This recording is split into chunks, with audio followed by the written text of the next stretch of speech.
Кайырлы күн достар, менің арнама қош келдіңіздер.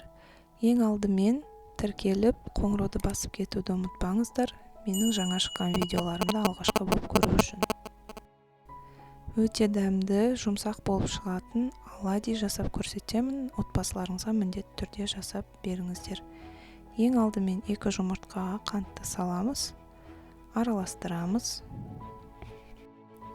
Содан соң айранға 1 шай қасық ас содасын салып, араластырып, көлемін өскенше араластырамыз. Содан кейін құйып,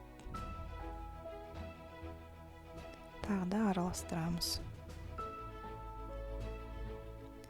Онды елегіштен өткізіп, араластырамыз.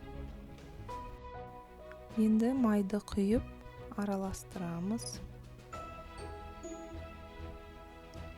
Бізде осындай қою бір қалыпты тесто дайын болады. Бетін жауып 30 минутқа қойып қоямыз.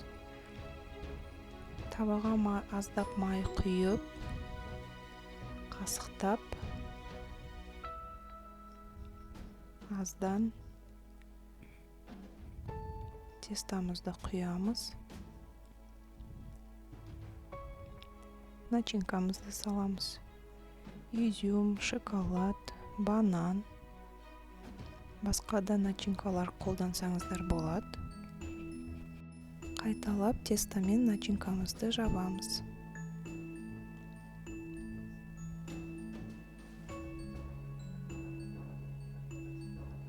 Енді қақпақты жауып, аз отта пісіріп, аударамыз.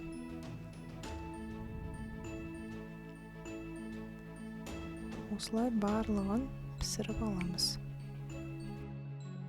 Міндетті түрде тіркеліп, ұнап жатса лайк басып кетіңіздер. Ал сіздер қандай оладий жасайсыздар, комментарийда қалдырып кетіңіздер.